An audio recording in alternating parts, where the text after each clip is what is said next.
Trevor Trowbridge, man, let's dive into the defense because this was a very interesting one.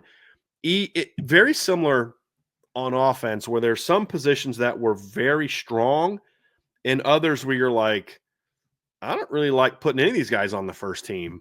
And so we're going to dive into that. But I want to start off on defense with a position that was absolutely a strong position and especially at the top. But we're going to start off with DN, then go D tackle. We're going to talk linebackers, safeties, then corners. And we will tell you who our specialists were, but we're not going to spend a whole lot of time breaking down the specialists. Some of those are pretty easy. The kick returner and punt returners were super easy. And, kicker, punter, not quite as easy. You're just kind of looking at numbers. And I'll be honest, I didn't study their film.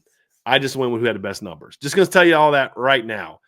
But I love breaking down film, but I'm just not breaking down punter and kicker film. I'm just not going to do it. But let's start at defensive end, Trev. And my two defensive ends were pretty easy.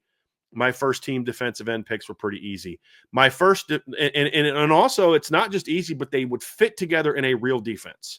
I have a power end and more of a 2-point stance at long athletic guy. My two first team defensive ends, I have Ruben Bain Jr. from Miami and Jaden Virgin Morgan from Boise State. I love these two kids on film. Now, Bain was not great last year. He was injured a lot, banged up, not 100%. He was pretty good in the bowl game, at least as a pass rusher. There was some inconsistency as a run defender that game. But if you go back and look to him as a freshman when he was healthy, and you start kind of projecting that to now he's healthy, he's now a junior. As a true freshman in 2023, Ruben Bain had 44 tackles, 12 and a half tackles for loss, and 7.5 sacks. He's an outstanding player, 270-plus pound defensive end. There's been some talk that Miami's thought about moving him inside, and I think that's kind of gone away as they went and got some guys in the portal to play inside. I do think there will be some times that you will see Ruben Bain inside in certain looks. I personally like him in college on the end. I don't know about NFL, but on the college, I like him as a power end. He'd be that strong side end in the Notre Dame defense. Very explosive first step for a big kid. Really dynamic athlete for his size. To me, the comparison, if you're like comparing him to a player, there's a lot of Nick Scorton in his game, but I think he's even more explosive athletically than what Nick Scorton was. Very long, powerful, had 45 pressures as a freshman, 19 hits plus sacks on the quarterback. And even last year in his down year as a true sophomore, Trev, he still finished the season in only playing 9 games with 23 tackles, 5.5 tackles for loss, 3.5 sacks, and still had 28 pressures and 8 hits plus sacks on the quarterback. So not as productive a year. You could easily attribute it, though, to just health and not being healthy. Getting him back healthy is going to be huge for the Miami defense. He's my first team big end. And then Jaden Virgin Morgan, Virgin Morgan, I think it's Virgin. I hope it's Virgin. I'm calling him Virgin because it just sounds weird. But he's a guy I look back and watched him again. I want to watch him against Oregon, watch him against Penn State. He was dominant against the G5 level. But even when you watch him in those games, like, this kid absolutely belongs. This kid belongs on this level and was a good football player for them last year. Had, I think it was 15.5 sack tackles for loss last season as a sophomore, 10 sacks, 7 more quarterback hurries, 40. He had 40 pressures last season for them. He's a 6'5", long, athletic guy, very good football player, and he's young. He's going to continue to get better. Very disruptive. They had a very dynamic 1-2 punch at defensive end last year. They lost. I'm not sure how to pronounce Ahmad's last name, but he lost to those two guys. He had 43 total pressures, 19 hits plus sacks in the quarterback last season. Had a pressure against Oregon, had a pressure against Penn State. I thought he played pretty well against Penn State. I thought he's pretty good on the point of attack, on the edge. Had some nice hurt pressures in that game. I only got credited with one, but I thought there were several that you could have maybe said, hey, that's a pretty good rush right there against one of the better offensive lines in the country. Also had 3 pressures against UNLV, including a sack in the Mountain West title game. Had 3 pressures against Oregon State. Had 4 pressures and 2 sacks against John Mateer at at Washington State, who's now at Oklahoma. He played well in some big games. Had 4 pressures in the regular season game against UNLV. Probably didn't play as well against Oregon, but again, young guy. By the end of the year, I'm also projecting forward. He's a really good football player. So those are my two first-team defensive ends. And again, they fit together. One kid would be a Viper in the Notre Dame defense. The other one would be an end in the Notre Dame defense. Very talented players. Yeah, our defensive ends on first and second team are the exact same. Jaden Vergen Morgan, I'll just call him JVM. JVM stats are nuts. I mean, 15 and a half tackles for a loss. He was tied with the lead last year as a sophomore. Finished the year with 10 sacks. He played well. Watched the film. He played well in some of their bigger moments as well. JVM is definitely going to be a dude. Definitely going to be one of the best defensive ends that Notre Dame faces. And then with Miami, to your point, agree with everything you said about Ruben Bain. He's getting a lot of pre-draft hype as well. Like I've been seeing his name floating around there down the road. Yeah. Yep. So that's going to be a tough stretch when Notre Dame has to face them for sure. Yes. Second team, Trevor, there was a drop off for me when I look at the first team and second team. I don't think the second team is as good as the first team, but it's still good. And I think there's a chance for it to be even more productive. One of my first team ends, or my second team ends, is Cassius Howell, who is at Texas A&M. He transferred to A&M last year from Boise State. In 2023, Bowling Green. In 2023 at Bowling Green, he had 10.5 tackles for loss, 9.5 sacks. Last year, as part of a rotation at Texas A&M, he had 8.5 tackles for loss and 4.5 sacks. Again, as part of a rotation. You had Shamar Stewart, who he was way more productive than Shamar Stewart, but he played a lot. And then, of course, they had Nick Scorton on the edge as well. And there were times when Shamar Turner would play on the edge. But I like Cassius Howell. I don't know. He's not the elite athlete that's the guys that the elite power player like some of the guys they had last year. He's a very good football player. You had 34 pressures, which was 2 behind Nick Scorton last season and only 5 behind Shamar Stewart. But he had 221 pass rush snaps compared to 315 and 316 for Stewart and Scorton. So if you look at his numbers, he had more hits on the quarterback than Scorton and Stewart did last year. Like he actually got to the quarterback more than those two guys did, despite playing 90 fewer snaps. So, I like Cassius Howell, good football player. I don't know what kind of NFL prospect he is. I just know he's a good college football player. And I think he's going to obviously be more productive this year as he becomes more of the number one guy. And then the other one on my list, and I'll tell you what, man, there are some names this year that I'm having a hard time pronouncing. But last year, Boston College had a kid named, I'm going to try my best, Donovan Izuriaku, who was really good for BC last year. And he was a all-ACC player. I'm pretty sure he got drafted this year. Actually, let me pull up that profile real quick. He got drafted in the second round by the Cowboys. 6'2", 247. A lot of Harold Landry, vibes you're getting back watching him play. And you're losing him, and you're like, man, that's going to be a tough loss. But I'm going with a bit of a projection here. They had a young player. Actually, it shouldn't even be a young player. They had another end that was part of that rotation who I've watched on film that I think is going to have a breakout season in that defense, and that is Quintavious Hutchins, 6'3", 245-pound kid from Boston College. Last year had 25 pressures, 13, and this is what got me. He only had 25 pressures on 233 pass rush attempts or pass rush snaps, but he had 13 hits plus sacks in the quarterback. He had 9 hits in the quarterback. So this is a kid that was he was close on a lot of plays. And now you don't have one of the best pass rushers in the country on the other side of the field, which, say, okay, it's going to take some of he was taking pressure off of you. But I also think that this kid, Quintavious, is going to step in and kind of be that sort of impact player. It's a very disruptive defense just in general. They like to attack. They like to get sacks. They like to force turnovers. And he's going to fit that and be pretty good at it. He dropped in coverage a little bit last year as well. So he brings a little bit of that to the table, but he's a very good football player. That is my next end on the list. Yeah, we see that the same. We have the same second team as well. And I put Quintavious Hutchins in there also because it's a necessity.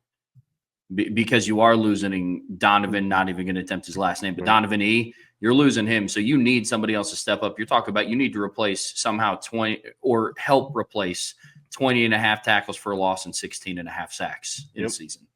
That's a lot of production that needs made up.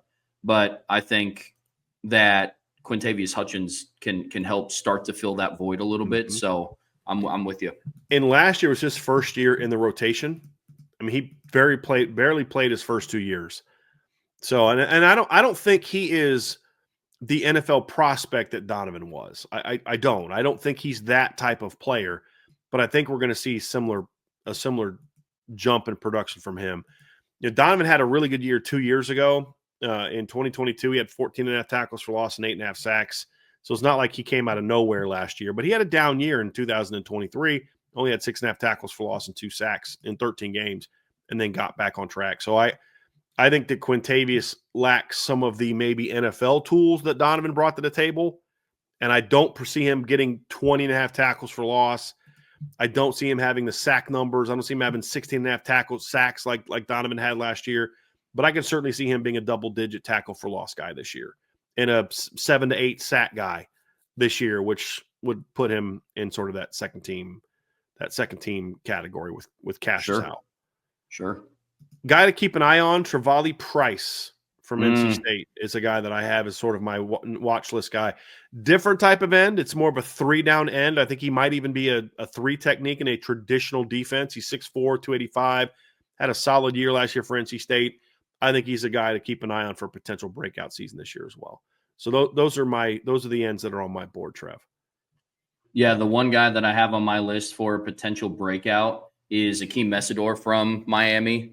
I was doing some research on him, just some of the best. I did a lot of research on Miami's defensive line because there's been a lot of talk about them. And Akeem Mesidor, he has a 86.1 PFF grade since joining Miami in 22. He's second among returning power 4 edge defenders, which isn't too bad. So him, it's a little bit more projection. With the remaining common theme here, and I know we're about to dig into defensive tackles, a lot of my picks outside of the 2 edges on the first team, there's a lot of projection for me on the defensive line. Yep. Totally get that. Another end to keep an eye on. I think he's Jimmy Scott from Pitt had 12.5 tackles for loss and 6 sacks last year.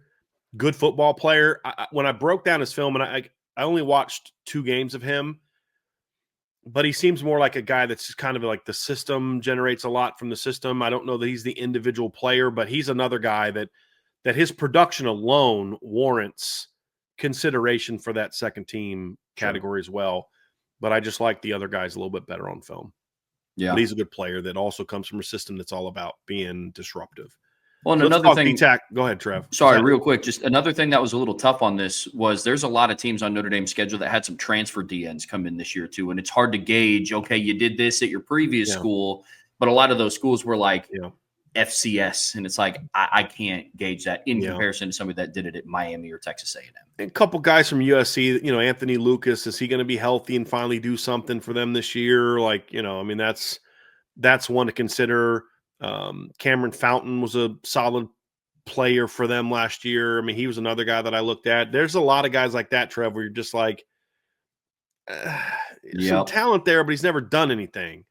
Most of those guys have at least shown you something, and that's where I'm at. Let's move to D-tackle, Trev, and I'll have you start this one with who you had on the first team, because this is one where we had some differences between each other.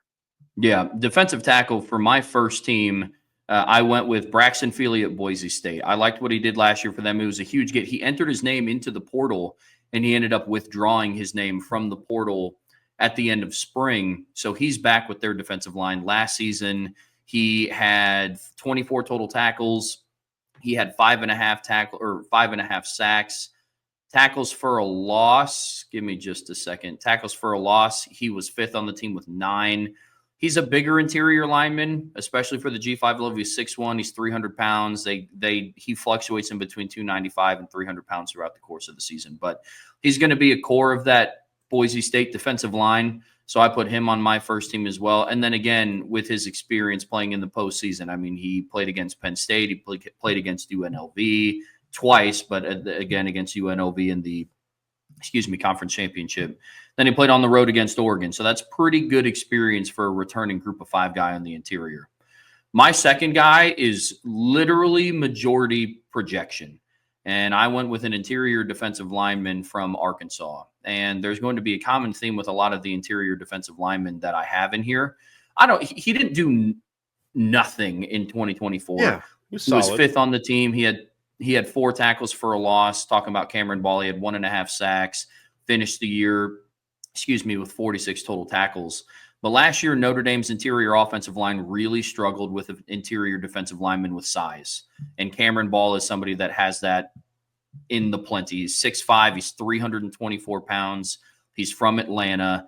He's big old number 5 in there on the interior. Something with those interior defensive linemen now love wearing the single digits. Think make him look a little bigger. But there's a little bit of projection in there. But I went with what Notre Dame struggled with last season. I think back to who they struggled with, like the Michael Williams. They struggled with him. They struggled with Zeke Biggers over the course of the season. And Cameron Ball kind of fits that profile of that big interior defensive lineman. So that's my first team. But with him, it is a little bit of projection. But yes. I wait a little bit of who they played against, what they did. He on the road against Missouri, he had 7 total tackles. At home against Ole Miss, he had 5 total tackles. And so Cameron Ball is my first team guy there.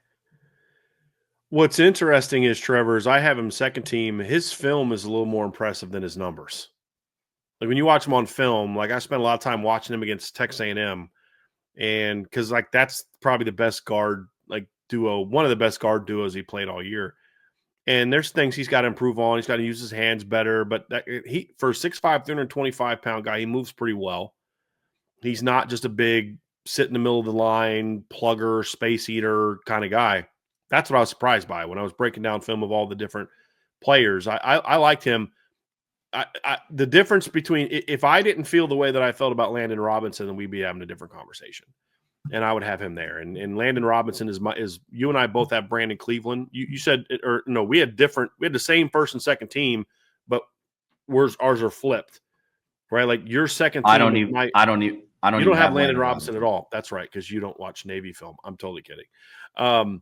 But I have Braxton Feely second team. I have Cameron Ball second team. My first team guy is Brandon Cleveland. I liked him on film last year, Trev. I think he's a good player. They use him in that sort of that nose position in a 3-down look. I'm very curious how he's going to be used this year with a new defensive coordinator, but I do understand that NC State's still going to be that 3-down look. But his numbers weren't sexy. 36 tackles, 3.5 tackles for loss, half a sack. He's a bigger kid, but his pressure numbers were pretty decent last year for a nose tackle. Like, and when I say nose tackle, I mean like a true nose. Like, like they're asking him to 2-gap and eat space and all that kind of stuff. But he still had some quality numbers last season for them. He had 19 pressures last season. He was 4th on the NC State defense in pressures. He also had 18 run stops in a position where they don't ask him to do a whole lot of that. But overall, I thought his film was impressive. I think him and Cameron Ball, I was kind of torn between the two of them because they're very similar. Their film looks better than their numbers, both of them. And so that those are those guys that you're like, if you just look at stats and you're not going to appreciate how tough of a matchup that guy's going to be. But Ashton Craig's going to have his hands full this year. There's no doubt about that with some of these guys. I went with Landon Robinson because he's the best defensive tackle on their schedule as far as what they do in college. Very good football players. So I look at them and say, hey, man, like, yes, he's 6 foot. He's 290. I doubt he's any kind of NFL prospect.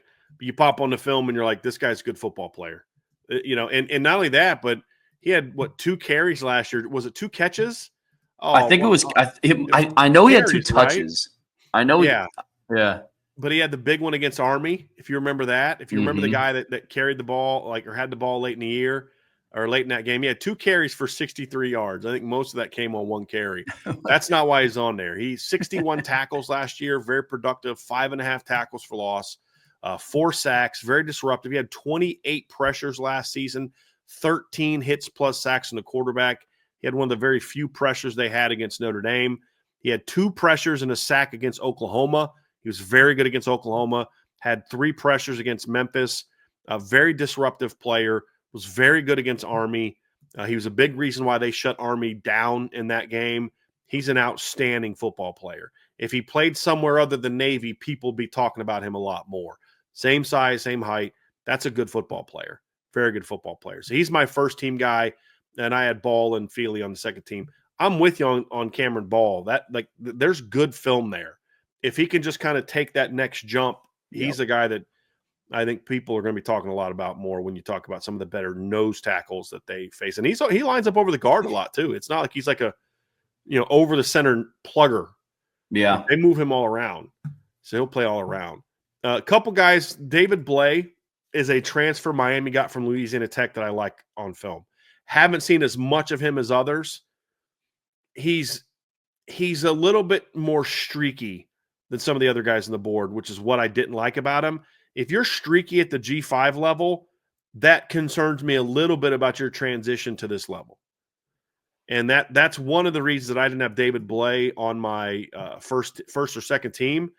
But it wouldn't shock me if at the end of the year we're talking about him as being like that was a heck of a pickup for for Miami. It's just when your numbers aren't as good as Power 5 guys, then that concerns me. But if you watch highlights or you just watch his best plays, he had a play against Arkansas where he just destroys the center and flies into the backfield, makes a sack.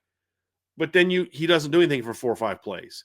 That's going to be the thing for him of how good of a pickup that's going to be is can you be more consistent? The tools are flashy. But when I watch and see what Landon Robinson does at the G5 level, and then I see what David Blay does at the G5 level, it's not even close. Even though David Blay might be a guy that more NFL teams look at, he's not the better college player. But he's a guy that I looked at as well. Justin Scott from Miami is another guy that, highly ranked recruit. Could he break out? Outside of that, Trevor, I'll be honest, there were not a ton of great defensive tackles on the board outside the guys we just talked about. And even the starters, there's a big difference between Ruben Bain and Jaden Vergen-Morgan and Landon Robinson and Brandon Cleveland or Braxton Feely and Cameron Ball, your first teamers. Very big difference. And it's kind of like tackle and guard on offense. The interior is not nearly as strong as the edge. The edges are strong. Interior quality football players, but not game changers on the board right now. Yeah, the defensive line unit this year is kind of how the running back unit was last year of Notre Dame's opponents. At the top, it's okay, these are some dudes that we're talking about now. And then afterwards, it's eh. I mean, the last guy on my second team, man, he probably could have just been a sleeper pick for me, but I went with Ahmad Moten from Miami.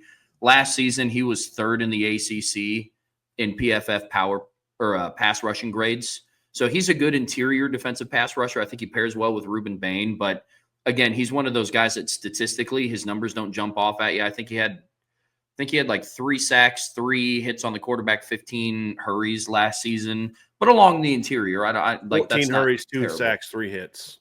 So not bad. As part of rotation, by the way, keep that in mind. He had 163 pass rush snaps. So those numbers weren't getting the same number of snaps that Howard Cross got at nose tackle. He had 163 pass rush snaps. So for a 6'3", 325-pound guy.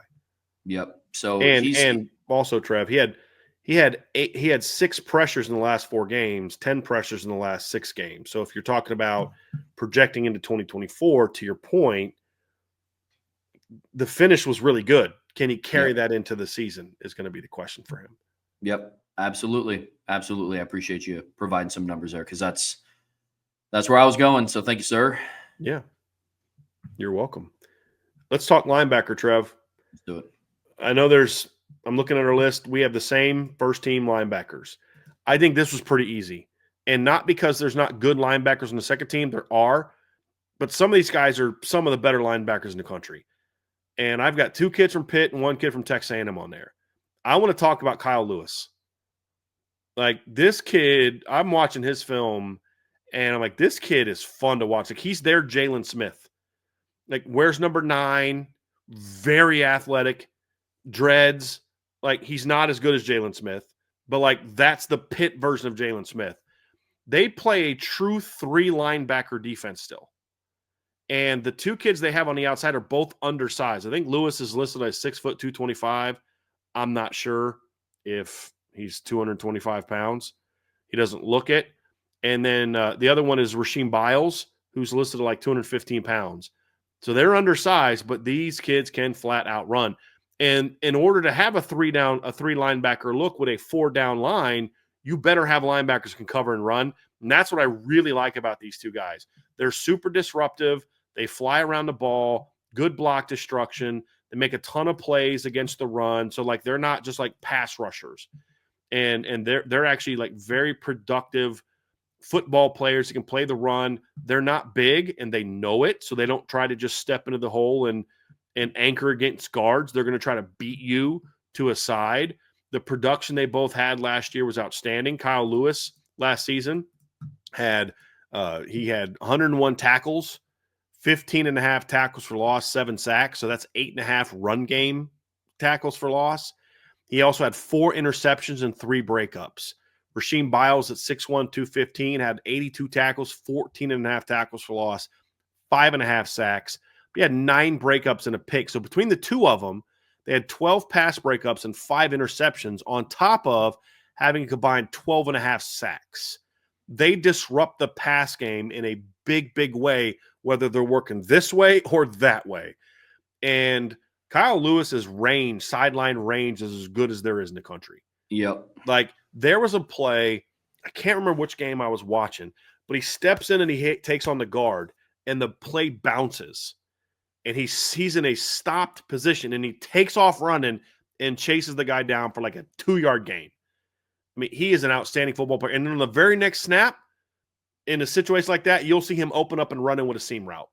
Like he is an outstanding all-around football player. Might be the best linebacker in the country, in my opinion. Like there are not many guys that you're going to see ever that are as dynamic in every phase of the game. Maybe some more bigger guys, more talented guys. But this kid's ability to impact as a run defender, as a pass rusher, and as a cover guy he is the modern linebacker. I just wish he was 2 inches taller and a little bit longer. But this kid is an outstanding college football player. Outstanding. Couldn't agree with that more. Couldn't echo that more. The 2 Pitt linebackers, they're going to be in the discussion. I mean, I know we're going to talk about position rankings and like unit rankings later on in the offseason, and it's a good bet that Pitt's going to be pretty high up on that list for both of us because they have a really, really good linebacking core. The third guy on that list for us, both of us, is Torian York from Texas A&M. Notre Dame faced against him last year. He's a really productive football player.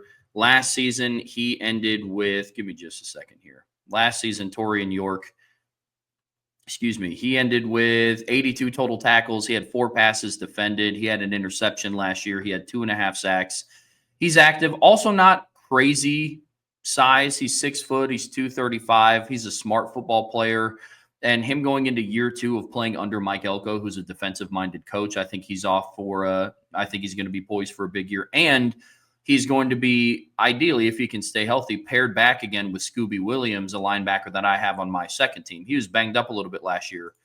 But Scooby Williams, he's 6'2", he's 230, finished last season with 43 total tackles. He's a transfer from Florida, transferred in from Florida after the 2023 season. Yep. And so I think that linebacker pairing could be really interesting to talk about. But Scooby, yes, so to your point on Scooby, Mike Elko announced this. I think the coach, I don't know where he was, but in an interview recently, I read this.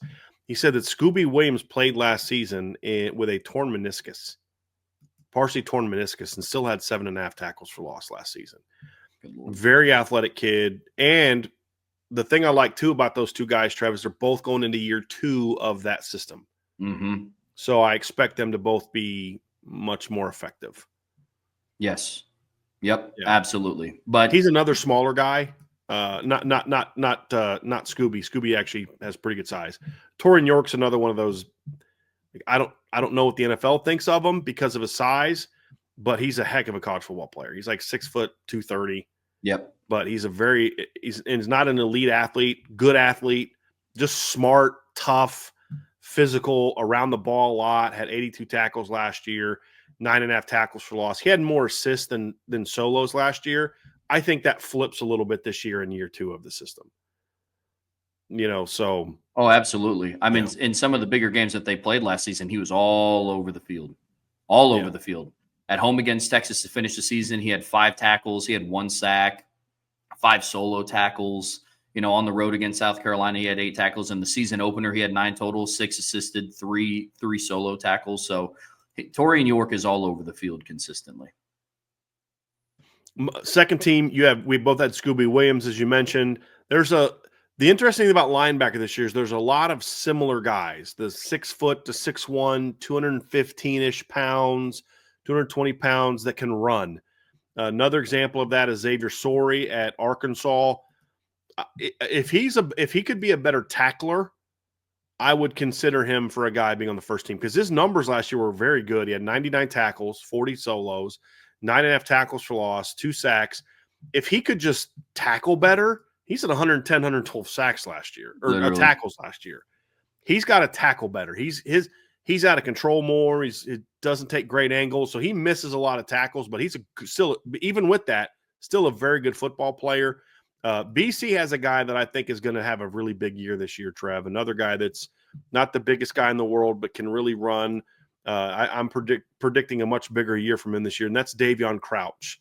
Another 6'1", 225-pound guy. Last year was his first year in the starting lineup. 77 tackles, 6.5 tackles for loss, 2 sacks. Rangy kid, can run all over the field.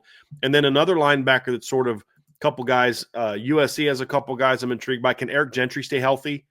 If he can stay healthy, he's a guy to keep an eye on. 215 pounds also, but 6'6", very rangy guy. And if you look at Eric Gentry's numbers last year, before he got hurt, Trev, he was on the verge of a very productive season. Eric Gentry finished last season 6th on the team in tackles with 33 tackles. He was, I think, 3rd in tackles for loss. No, he led the team in tackles for loss, so 6.5 tackles for loss last season, and he was tied for 3rd in sacks. It was sacks, he was 3rd. Played 5 games. Like, he was on the verge of a monster season last year for USC, and they got hurt. But that's kind of the big thing for Eric Gentry is just being able to stay healthy has been an issue for him. 2 tackles for loss against LSU, 1.5 against Utah State, 3 against Michigan. He was on the verge of a big season. He's my sleeper because I just don't know where he's going to be. Health-wise, how does he fit into the defense? As personnel-wise, those are questions I have. And the fit is about the health. So that's an interesting one. But he's a guy that if he's healthy, might be on my first team. If he would have been healthy all year, he might have been a first-team linebacker. I don't have him on my first or second team just because of the injuries. Another guy, Sean Brown from NC State. He's like a cookie cutter of like Kyle Lewis and Xavier Sorey and these guys like 6'1", 215. Very active player, flies around the ball, just undersized. You can run at him more than you can run at the Pitt kids. And that's one of the big differences is those kids are hard to run at because they're so fast and explosive and they're taught very well how to block destruction very well. The other kids are more trying to run around you. And, that I think impacts it. Where the Pitt kids will slam in, they'll try to get to like outside of you, but they do it with good technique. They'll like crash right outside of you and force you back to somebody else. These other kids will kind of like loop around you. And all of a sudden this big hole opens up.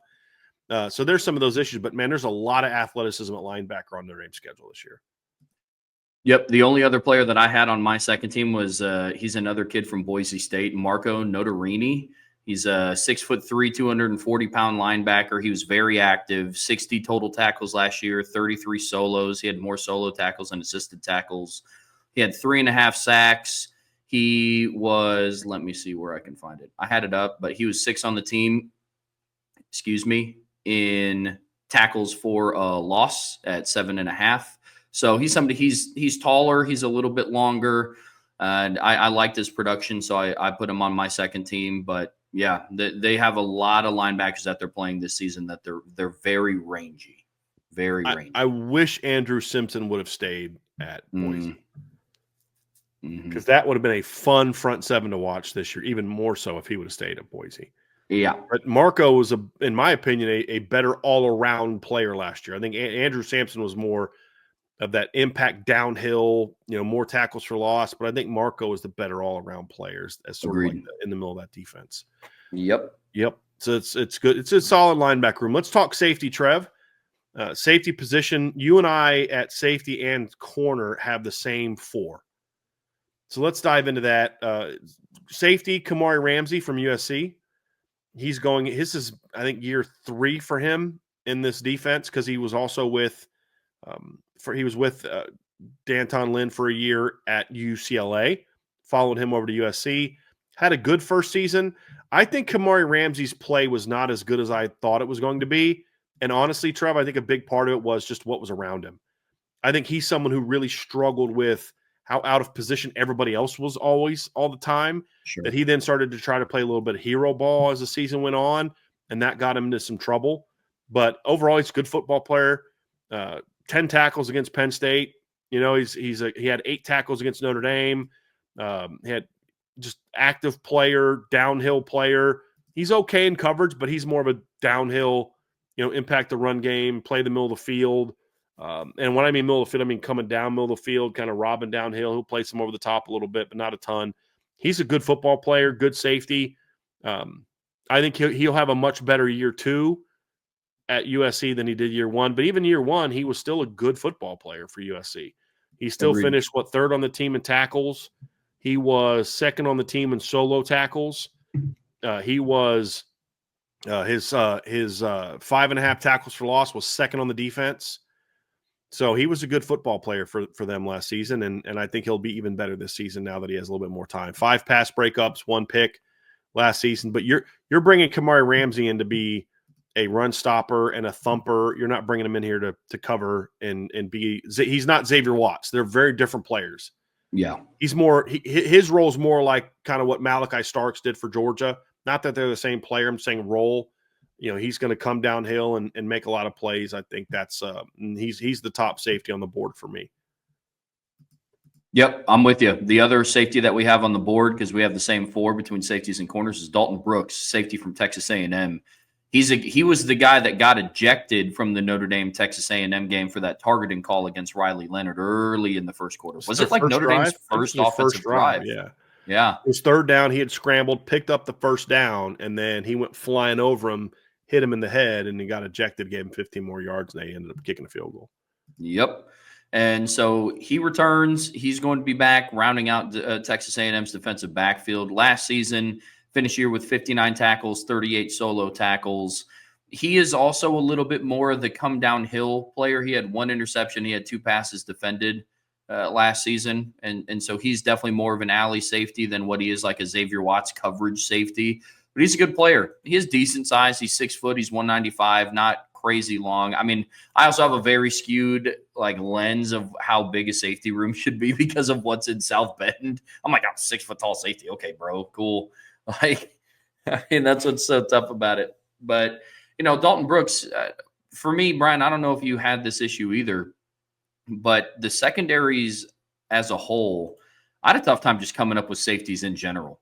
And that was tough. I don't want to make it sound like Dalton Brooks was just kind of like the shiniest of the duds, because he is a good football player. Yeah. But safeties as a whole, I had a tough time putting together this list. I did. Well, a couple reasons why. There's a lot of new guys.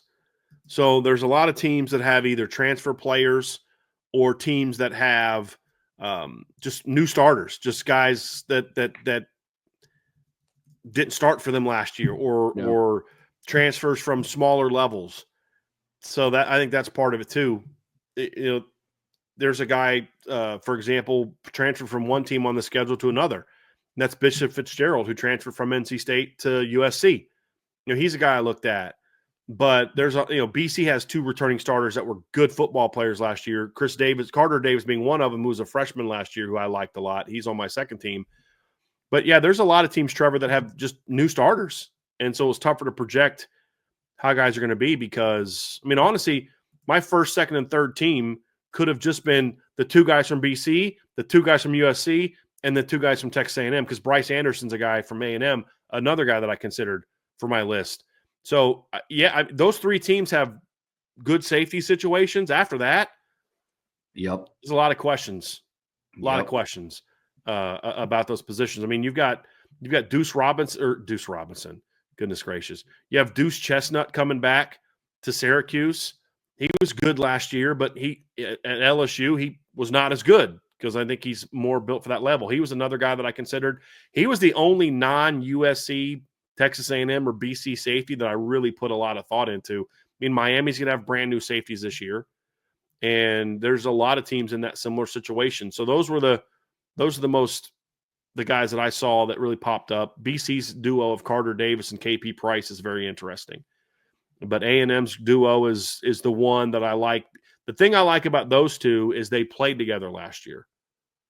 Yeah. Where, Kamari Ramsey is going to be playing next to Bishop Fitzgerald, who is a good football player for NC State last year. Pretty good football player, but he's in a new system and you've got things to learn about him. So, yeah, it was a challenge, Trevor, really just coming up with who to consider for this list. And there was a lot of projection from some of those guys, but that made it a little bit challenging. What I do like is I do think that the Fitzgerald kid from NC State's a little bit more of a cover player. Sure. For USC, whereas Achille Arnold and Kamari Ramsey were kind of the same guy. I think this gives them a little bit of a different type of player on the back end, which I think will help their defense. It's just how quickly can he get caught up in their system. Totally. Yeah, no, absolutely. Another guy that I had, he was on my second team, safety from Boise State, Ty Benefield. He's a 6'2" kid. He's 200 pounds. He was, I think he was either a true sophomore last year. I don't remember off the top of my head. But he was a younger player, finished the season with 82 total tackles. He had 59 solo tackles. He had 2 picks, ended the year with 3 passes defended. He returns to their defensive backfield. So he's another safety that I'm going to have my eye on. And he's another one of those guys. He's a group of 5 guy, but in the bigger moments of last season, that's where he played the best, which is something that I take into consideration. He had 6 total tackles against Oregon. He had 9 total tackles, 6 solo tackles against Penn State. He had 8 total tackles against UNLV in the conference championship game.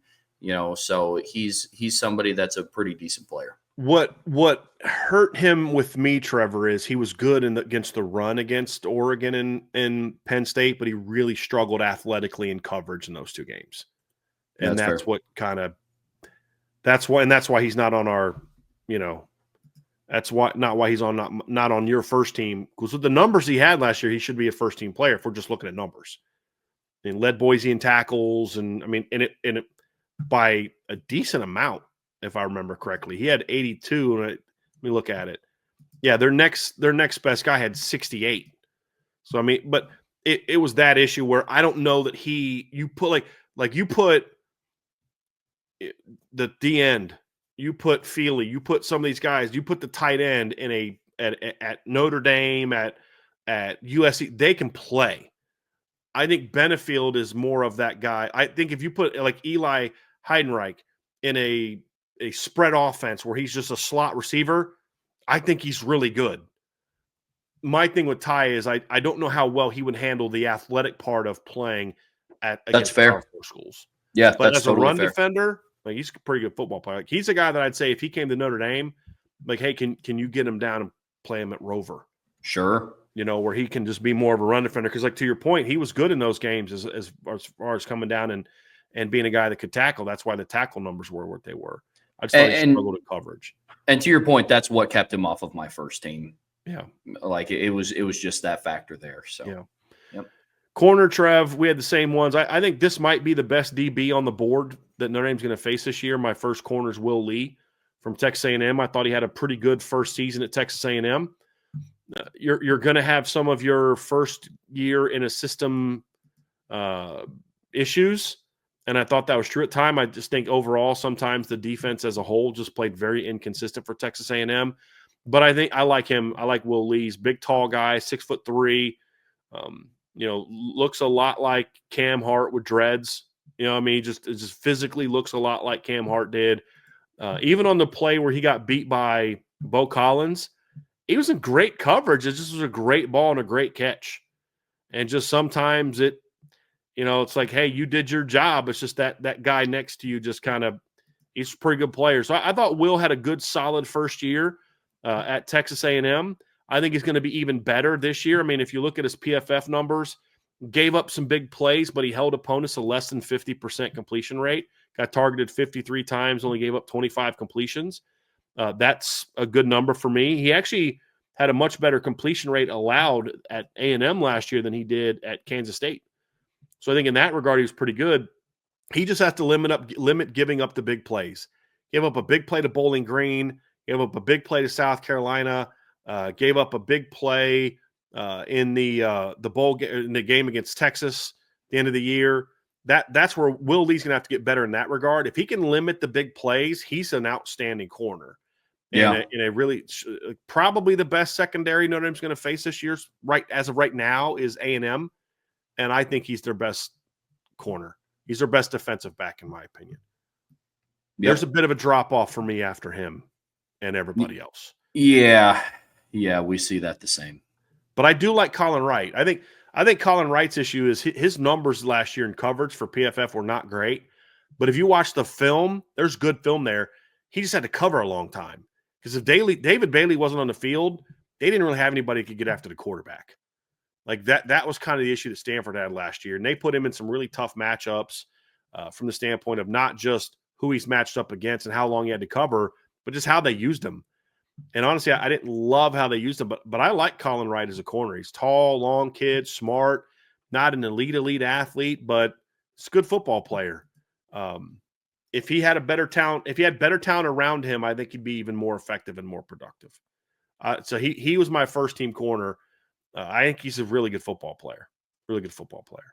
He's one of the people that I'm surprised stayed at Stanford, because I do think if you surrounded him with better talent, he's a good corner. I'm shocked that he had to be teams going out, and he's experienced. He's played 2 years. He's a 2-year starter at Stanford.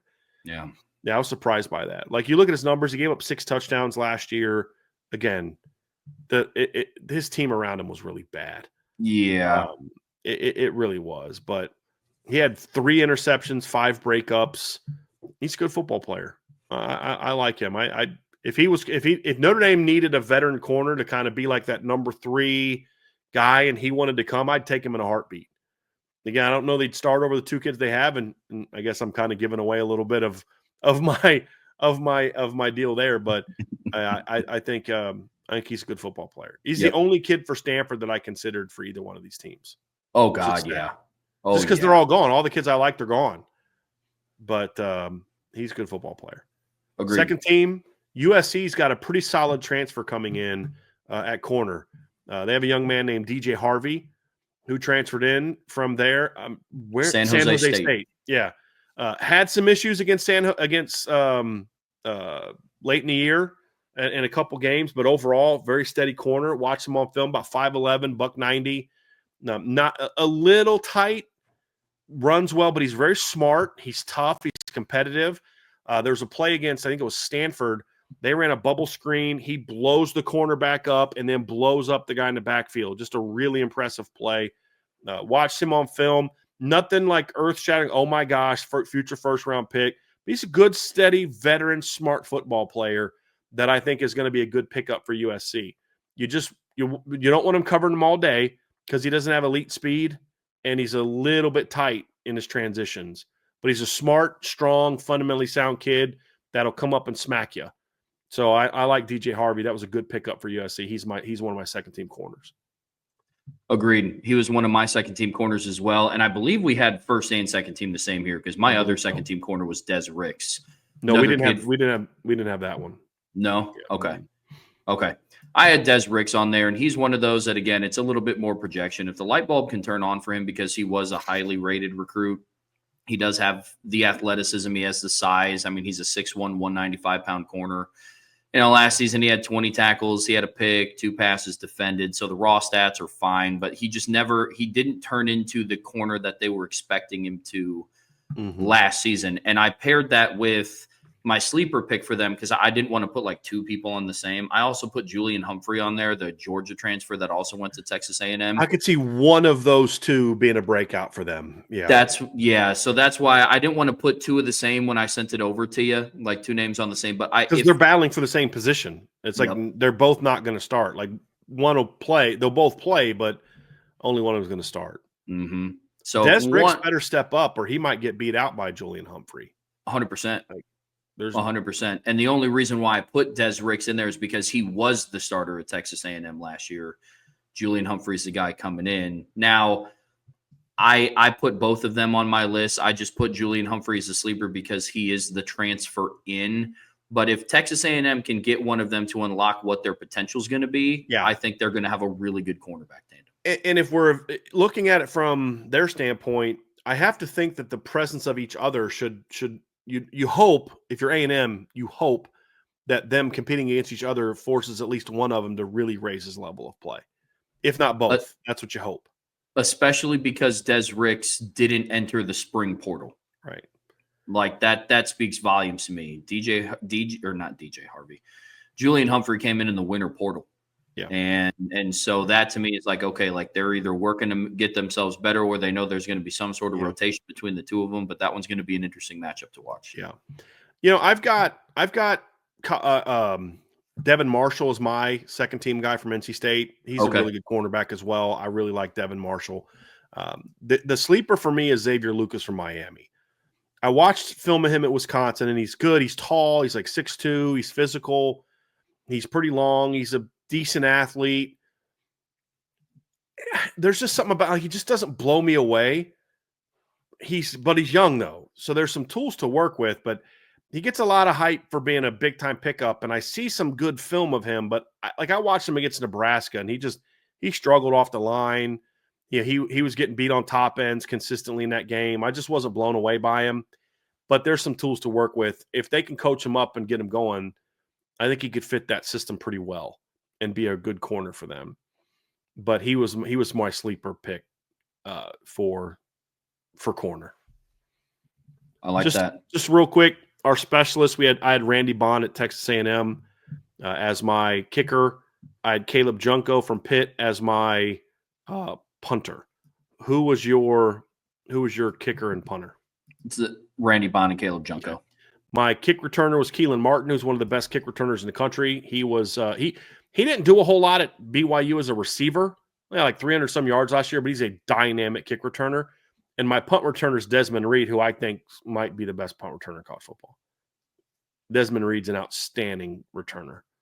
Those are that was probably the two easiest picks I had at any position, was except for maybe D end and offensive tackle. Probably my easiest one was the two returners, because they are among the best in all of college football at what they do. Fair enough.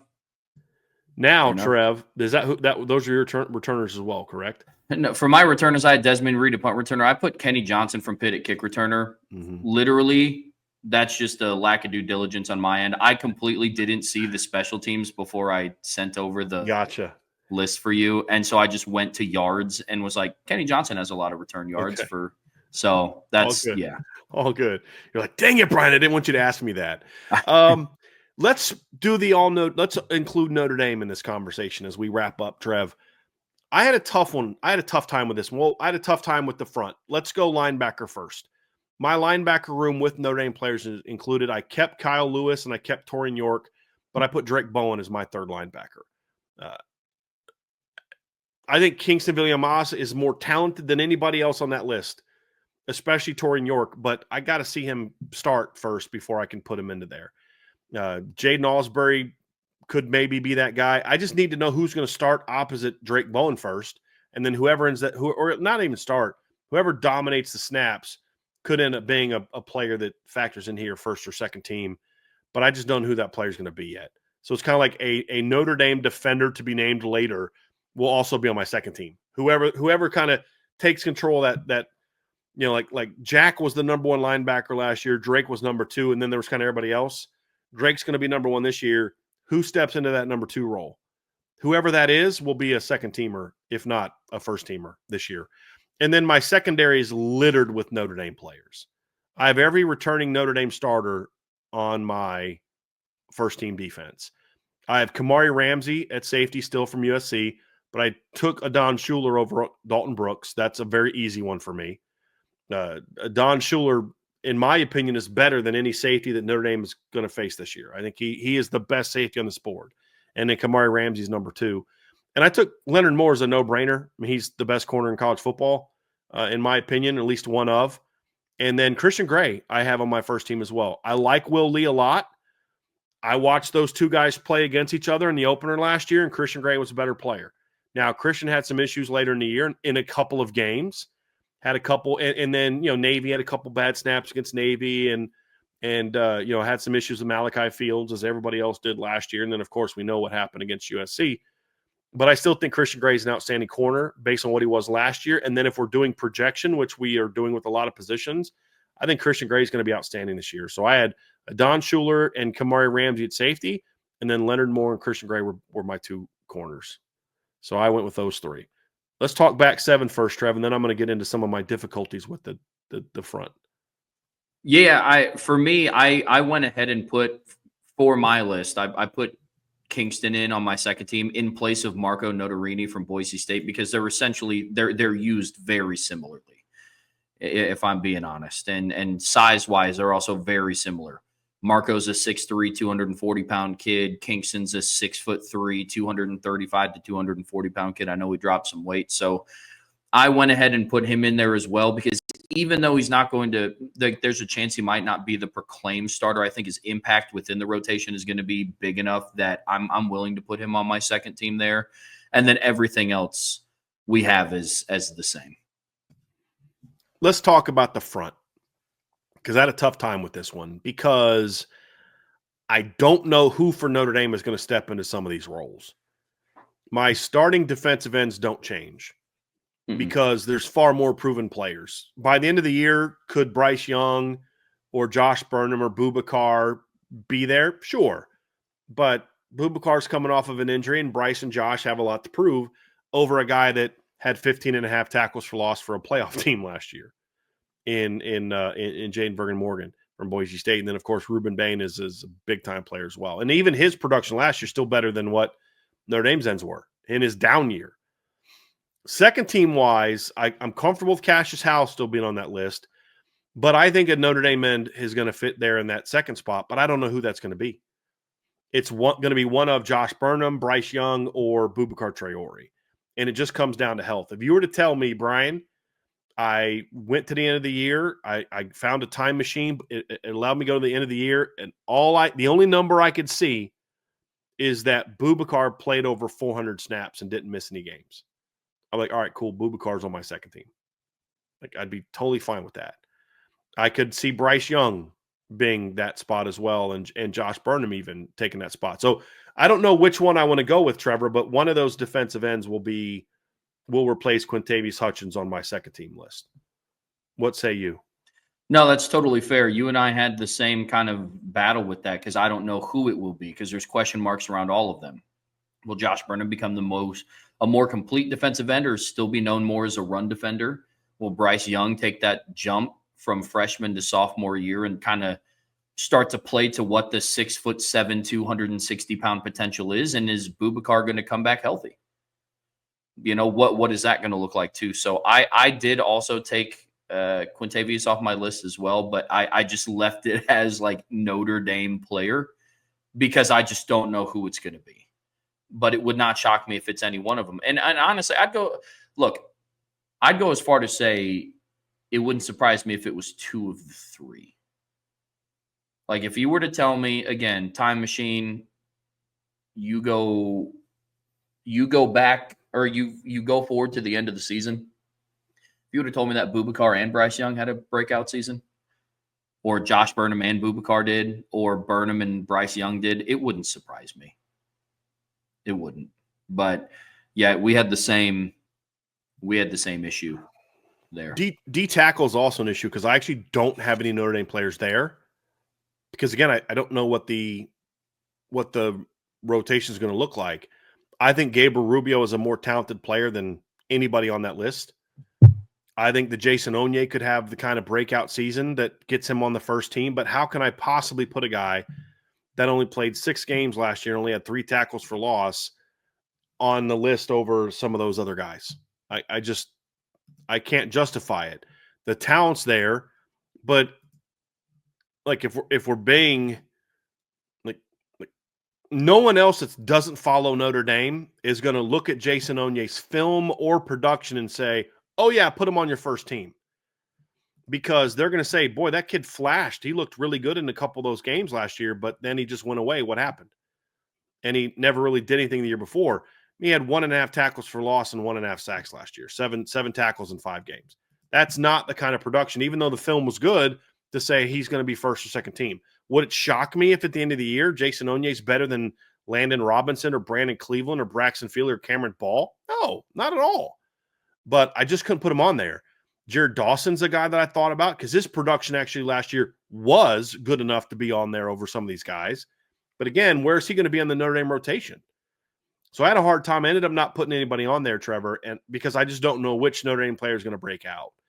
And that's something that's a little bit concerning looking at the season, but also something that can excite you because you are talking about, is it going to be Rubio? Is it going to be Onye? Is it going to be Heinisch? Is it going to be Dawson? Is it going to be Armo Mukum?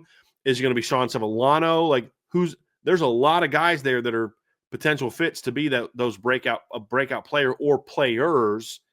So that's what made it a challenge for me to put any of those Notre Dame D tackles on there. I ended up not putting any of them on there just because they all have so much to prove compared to what some of these other players are, even though I think their natural talent and or their potential is greater. But Jason Onye, we talked about the Cameron Ball kid, and he didn't have great production last year and didn't really completely blow us away. Well, his production last year, 4.5 tackles for loss, 4 tackles for loss, and 1.5 sacks, basically is the combined production of Gabriel Rubio and Jason Onye last year. So they got to prove it to me. Yep. But talent-wise, those guys belong in this conversation, but they've got to prove it to me. Well, I think that for the defensive tackle position, I think that's going to be the most subject to change early in the season.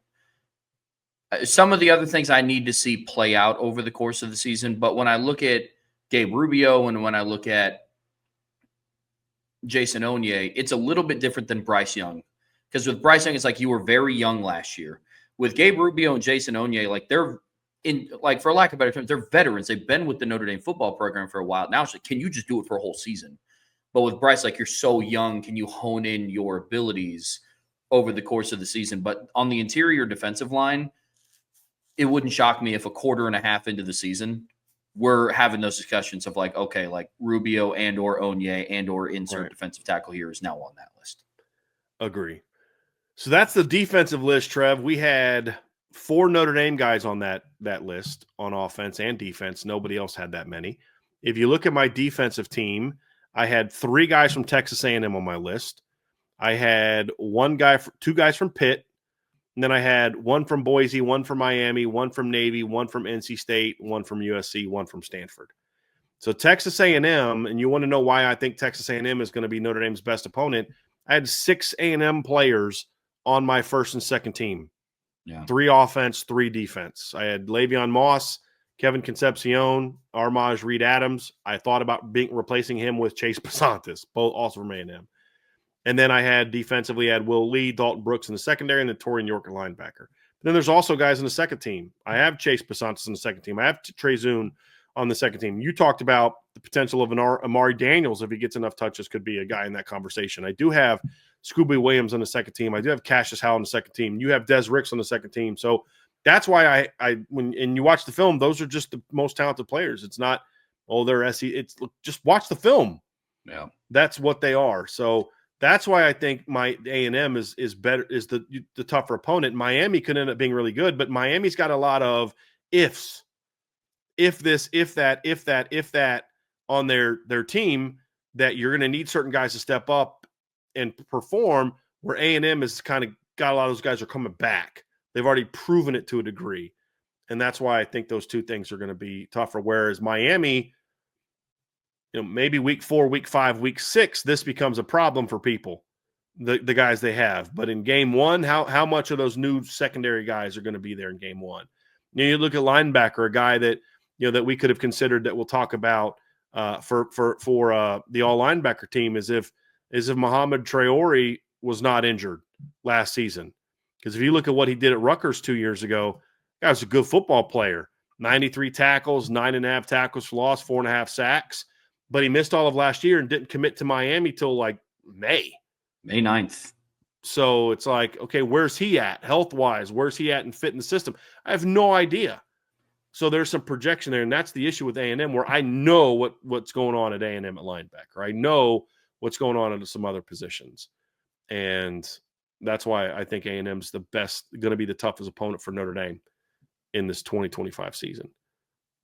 Yep, I'm with you. I had between offense and defense, I think I had 11 A&M guys on first second team. and second team. Yep. Yeah, I had 6 first team and then 3, 4 on second team. So I had 10.